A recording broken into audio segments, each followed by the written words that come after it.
Okay, सो अपना DNA का structure, transcription, translation, lac operon और रेप्लिकेशन, ये सब हो चुका है, बराबर।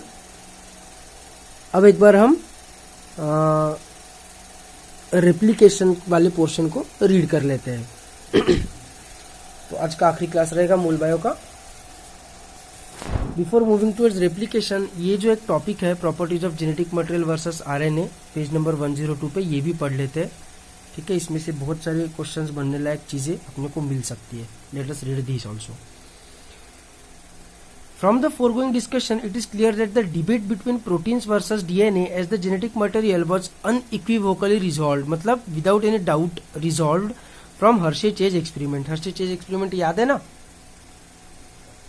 बैक्टीरियोफेज, एक सैंपल के बैक्टीरियोफेज के सल्फर को रेडियो एक्टिव किया और एक बैच के, एक सैंपल के बैक्टीरियोफेज के फॉस्फोरस को रेडियो एक्टिव बनाया।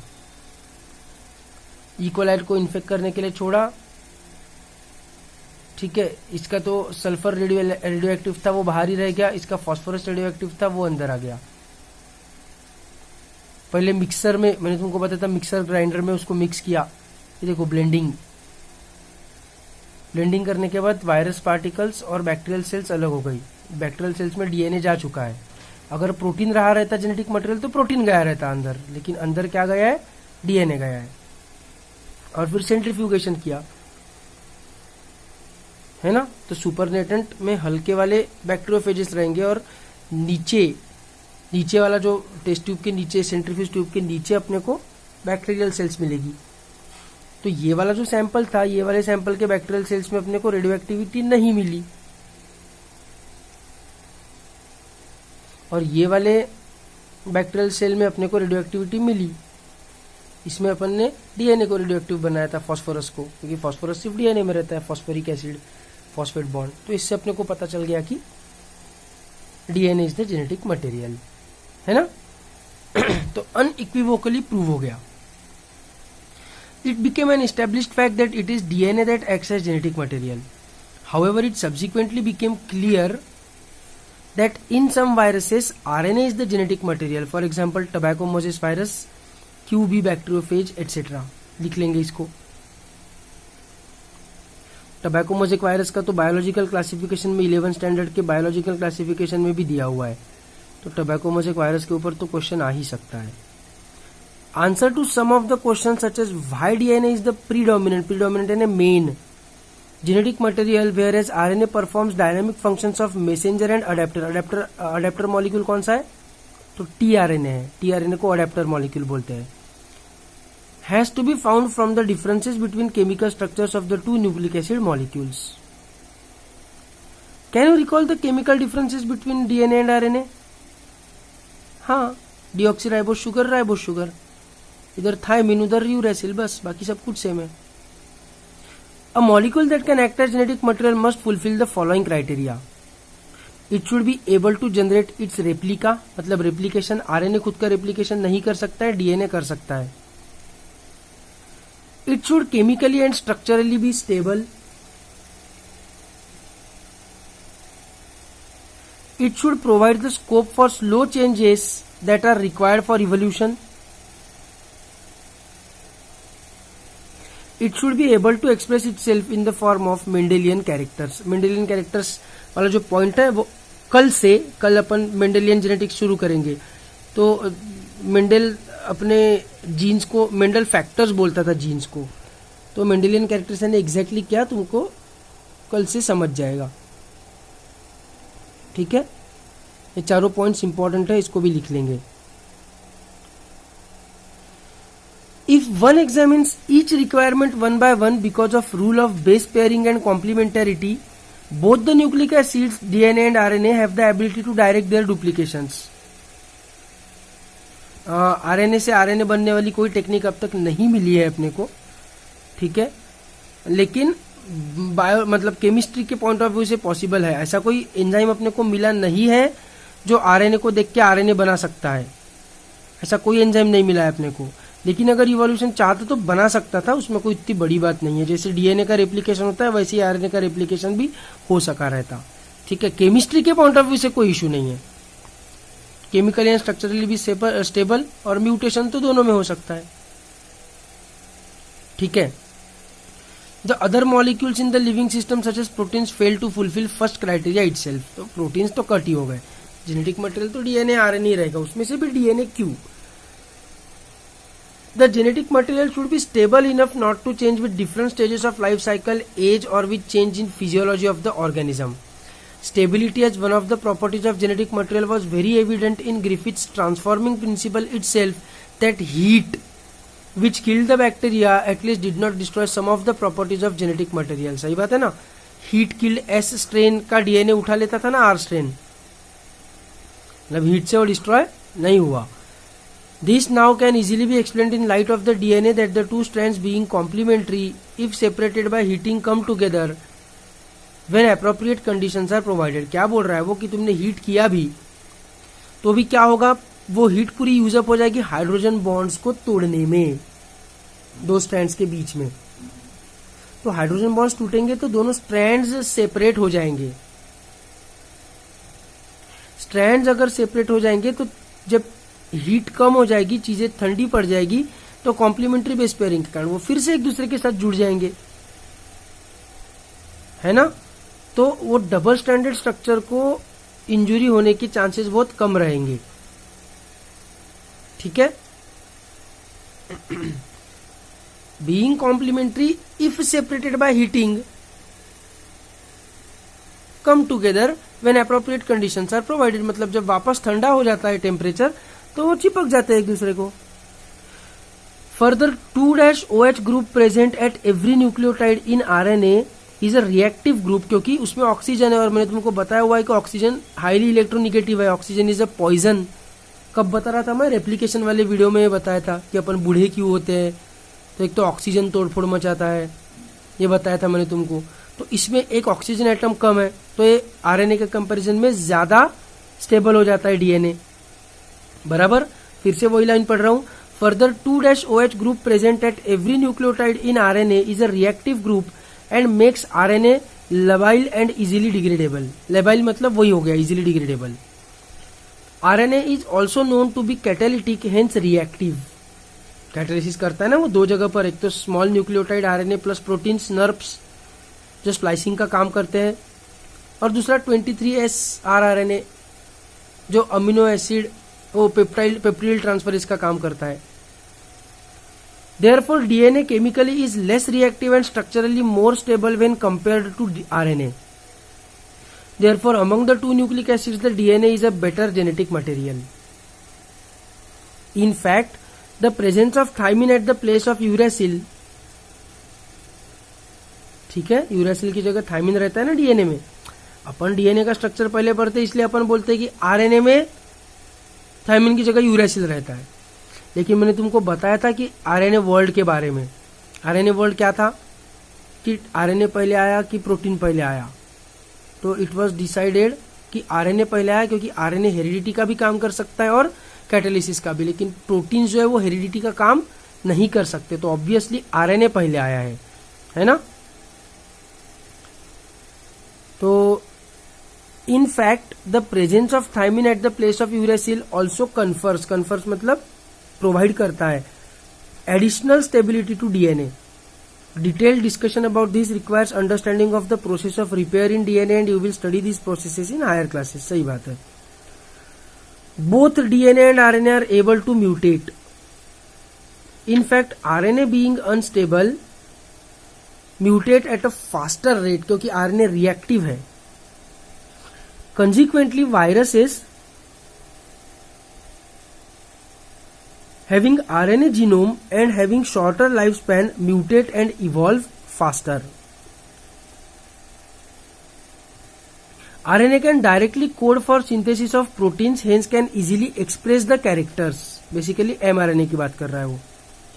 DNA however is dependent on RNA for synthesis of proteins.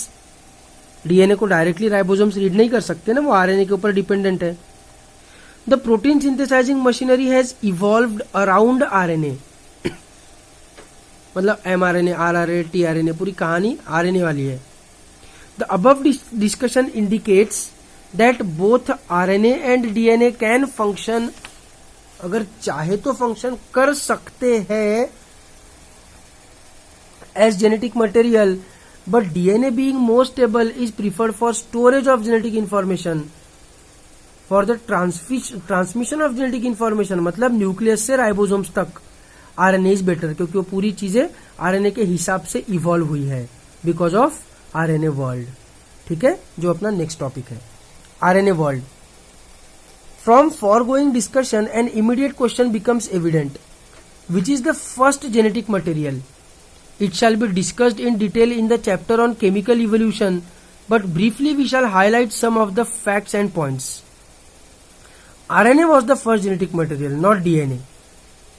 ठीक है, इसलिए ऐसा नहीं बोलने का कि आरएनए में थायमिन की जगह यूरेसिल है, डीएनए में यूरेसिल की जगह थायमिन है, ऐसा है। आरएनए पहले आया हुआ है। There is now enough evidence to suggest that essential life processes such as metabolism, translation, splicing, etc. evolved around RNA. RNA used to act as a genetic material as well as a catalyst. There are some important biochemical reactions in living systems that are catalyzed by RNA catalysts and not by protein enzymes. अपने को पता है, एक है splicing और दूसरा है peptidyl transferase. But RNA being a catalyst was reactive and hence unstable. Therefore, DNA has evolved from RNA with chemical modifications that make it more stable. DNA being double-stranded and having complementary strand further resists changes by evolving a process of repair. DNA repair की भी एक चीज रहती है जिसमें DNA polymerase 2 का काम आता है। DNA रिपेयर में अगर कुछ गड़बड़ हो गई होगी रेप्लिकेशन के दौरान तो उसको रिपेयर किया जा सकता है। ठीक है, सो आरएनए वर्ल्ड मतलब क्या है कि आरएनए पहले इवॉल्व हुआ है। Anyways, let us move towards the next topic, that is replication. While proposing the double helical structure for DNA, Watson and Crick had immediately proposed a scheme for replication of DNA. To quote their original statement, that is as follows: "It has not escaped our notice that the specific pairing we have postulated immediately suggests a possible copying mechanism for the genetic material." ठीक है, किसने discover किया है replication? तो semi conservative discover किया है Meselson and stall ने, semi discontinuous discover किया है ओकाजाकी ने। मतलब रेप्लिकेशन की प्रोसेस किसी एक साइंटिस्ट ने डिस्कवर नहीं की है, लेकिन एनसीईआरटी ने ये जो डायग्राम दिया हुआ है कि ऐसे दोनों स्ट्रैंड्स खुल गए, ये देखो, ये वाला स्ट्रैंड ऐसा 3 to 5 जा रहा है, तो इसके ऊपर जो डीएनए बनेगा वो 5 to 3 बनेगा। सॉरी, ये वाला है 3 to 5, ये वाला है 3 to 5, तो इसके ऊपर जो डीएनए बनेगा वायलेट कलर का वो 5 to 3 रहेगा। देखो 5 to 3 है, तो ये कैसा रहेगा? ये 3 to 5 ऐसा रहेगा बिकॉज ऑफ एंटी पैरेलल, तो इसके ऊपर 5 to 3 इधर से इधर बनेगा। तब तक हेलिकेज ने और ओपन कर दिया। ठीक है, तो ये जो मॉडल है रेप्लिकेशन का, ये कुछ वॉटसन एंड क्रिक ने नहीं दिया है, उन्होंने हाइपोथेसिस दिया था, पोस्टुलेट किया था इमीडिएटली, लेकिन डायग्राम के नीचे क्या लिखा है देखो, Watson Crick model for semi conservative DNA replication. तो ये ध्यान रखना कि ये डायग्राम के नीचे मेसेल्सन एंड स्टाल नहीं लिखा है, एनसीईआरटी ने वॉटसन क्रिक बोला हुआ है। ठीक है, The scheme suggested that the two strands would separate and act as a template for the synthesis of new complementary strands. After the completion of replication, each DNA molecule would have one parental and one newly synthesized strand. This scheme was termed as semi-conservative DNA replication. ये hypothesis है, उन्होंने prove नहीं किया है, prove Meselson and stall नहीं किया है। अगला ही एक्सपेरिमेंट है, आ ही रहा है अभी। The experimental proof. It is now proven that DNA replicates semi-conservatively. It was shown first in Escherichia coli and subsequently in higher organisms such as plants and human cells. अरे यार, मैंने तुमको टेलर का पहले बोला था ना, उसको चेंज कर लो। पहले मेसेल्सन एंड स्टाल का इकोलाई वाला ही एक्सपेरिमेंट है और प्लांट सेल्स वाला बाद में है, तो उसको चेंज कर लो। एनसीईआरटी ने पहले ही क्लियरली बोला है कि it was shown first in E coli. ठीक है, तो मेसेल्सन एंड स्टाल ही पहला रहेगा। Matthew Meselson and Franklin Stahl performed the following experiment in 1958। They grew E coli in a medium containing N15H4Cl. N15 is the heavy isotope of nitrogen as the only nitrogen source for many generations. ऐसा उनको दे दिया। The result was that N15 was incorporated into newly synthesized DNA as well as other nitrogen containing compounds. This heavy DNA molecule could be distinguished from the normal DNA by centrifugation in a cesium chloride density gradient centrifugation. Please note that N15 is not a radioactive isotope and it can be separated from N14 only based on densities. Density gradient centrifugation क्या रहता है, इसका tension मत लो। वो बस वो चीज़ है जिसमें जो फ्लूइड रहता है ना, जिसमें अपन चीज़ों को सेंट्रीफ्यूज करते हैं, वो फ्लूइड की अलग अलग डेंसिटी की लेयर्स बना के रखते हैं।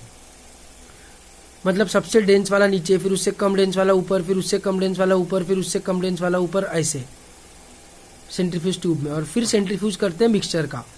तो जो भी वो मिक्सचर में जो भी चीजें है वो उनके खुद के डेंसिटी को रीच करते ही फर्दर आगे मूव करना बंद हो जाते हैं।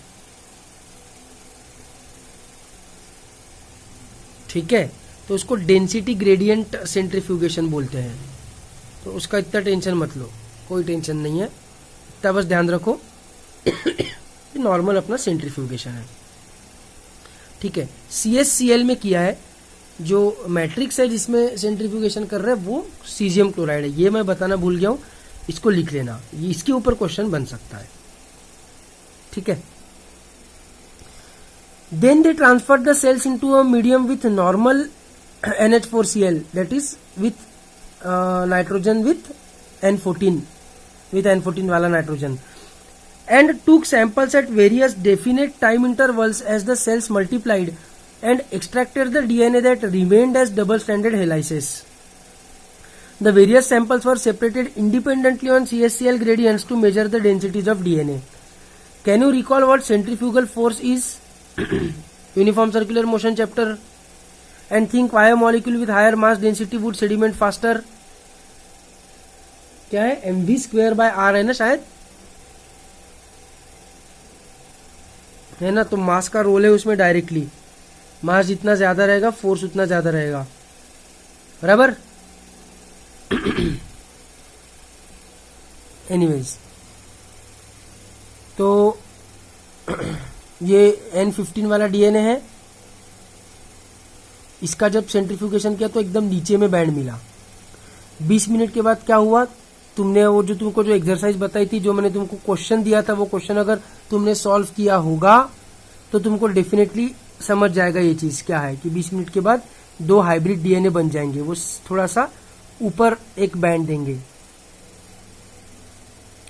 और 20 मिनट के बाद, यानी टोटल ऑफ 40 मिनट्स के बाद क्या होगा, ग्रीन वाला अलग, उसके ऊपर नया ग्रीन वाला ही बनेगा।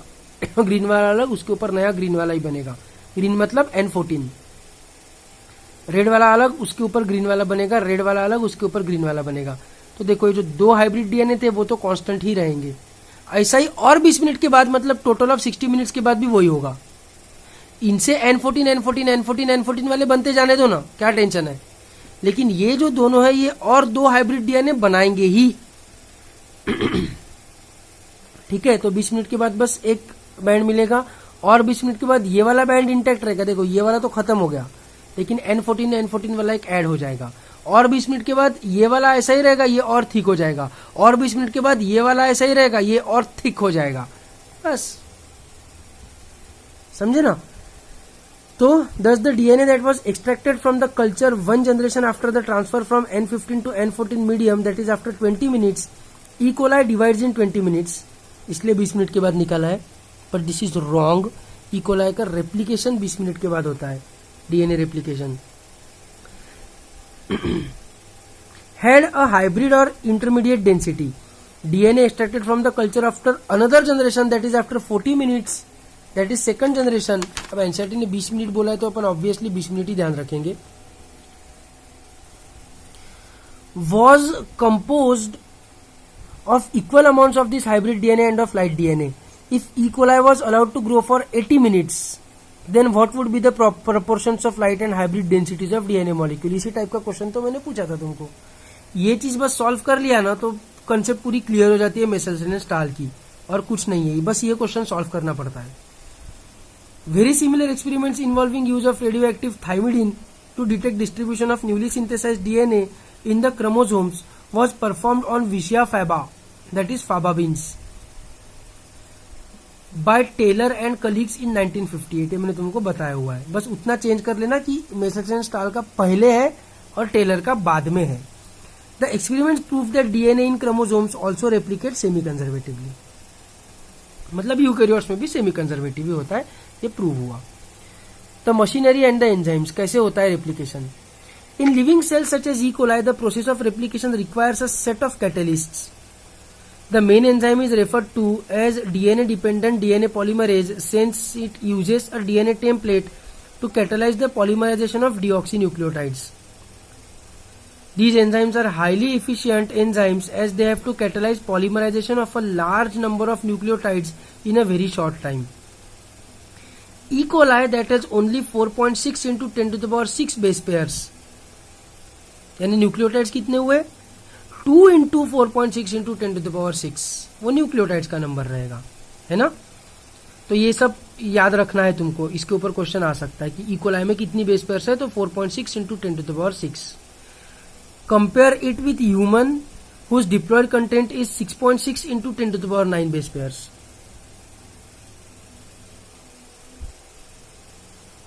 जिसको मैथ्स नहीं आता वो सोच रहे होंगे क्या ह्यूमंस में कहा ज्यादा है, इकोलाई में 4.6 है, ह्यूमंस में 6.6 है, क्या फर्क पड़ता है, ऐसा सोच रहे होंगे जिनको मैथ्स नहीं आता है।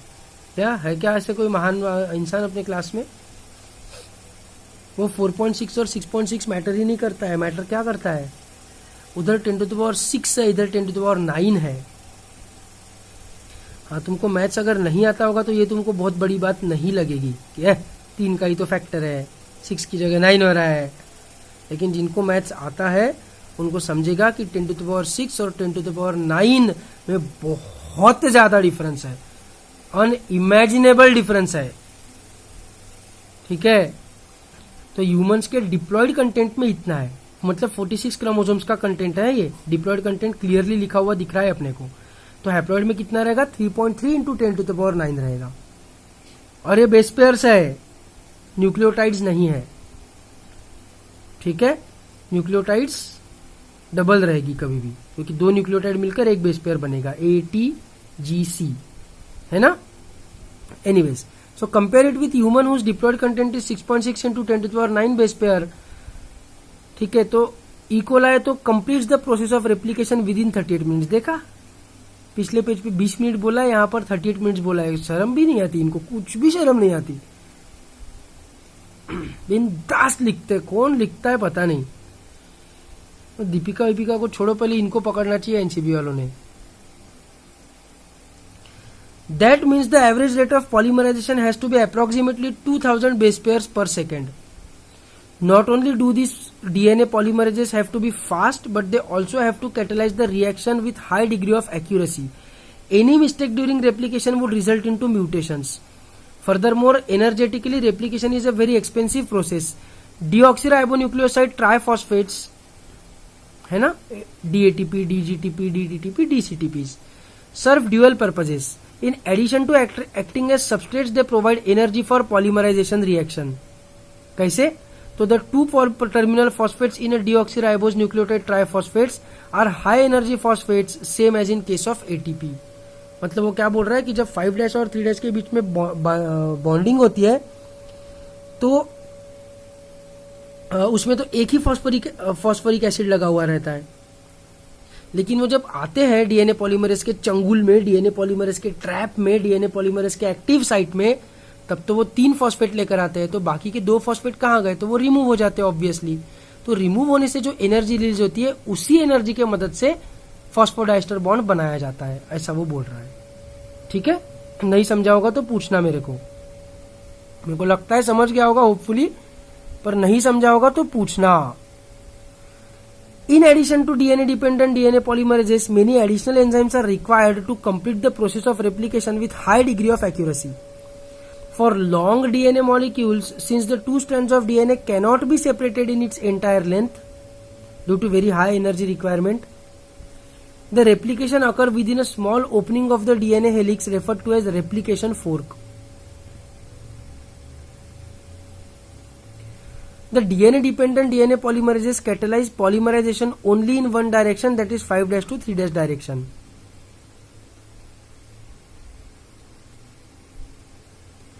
This creates some additional complications at the replication fork.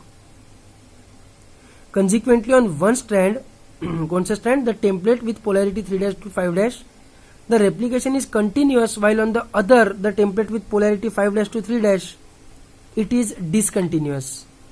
The discontinuously synthesized fragments are later joined by the enzyme DNA ligase. बहुत ही ज्यादा शॉर्ट में निपटाया है एनसीईआरटी ने, एकदम ही बेशरम type. The DNA polymerases on their own cannot initiate the process of replication. Also, the replication does not initiate randomly at any place in DNA. There is a definite region in E. coli DNA where the replication originates. Such regions are termed as origin of replication. It is because of the requirement of the origin of replication that a piece of DNA, if needed to be propagated during recombinant DNA procedures, requires a vector. इसका क्या मतलब है biotechnology में समझेगा, अभी चिंता मत करो. The vectors provide the origin of replication. Further, not every detail of replication is understood well. In eukaryotes, the replication of DNA takes place at the S phase of the cell cycle. Obviously, we know this. The replication of DNA and cell division should be highly coordinated. A failure in cell division after DNA replication results into polyploidy. मतलब replication हो गया, लेकिन अगर cell separate नहीं हुए तो एक ही cell के अंदर दो डीएनए पड़े रहेंगे. दो डीएनए मतलब 46 इंटू 2 क्रोमोसोम्स, तो प्लॉइडी लेवल डबल हो जाएगी, तो पॉलीप्लॉइडी हो जाएगी. अ क्रोमोसोमल एनोमैली है ना problem. You will learn the detailed nature of origin and the processes occurring at this site in higher classes. ठीक है, बहुत ही शॉर्ट में निपटाया एनसीईआरटी ने. पढ़ के रेप्लिकेशन कुछ समझ ही नहीं सकता किसी को, पर तुमको आई होप कि समझ चुका है. अगर नहीं समझा होगा तो प्लीज टेल मी. किसी को ज्यादा ही प्रॉब्लम होगा तो अपन पर्सनली व्हाट्सएप वीडियो कॉल कर लेंगे और मैं वीडियो कॉल पे समझा दूंगा. लेकिन please you have to ask from yourself, from your side. ठीक है, समझ में आ रहा है? तो इसकी टेस्ट ले लेंगे अपन जल्दी ही, डिसाइड कर लेते हैं कब लेने का, और कल से हम चालू करेंगे नेक्स्ट चैप्टर, दैट इज अपना Mendelian basis of inheritance, classical genetics. ठीक है, तो कल तक के लिए गुड बाय.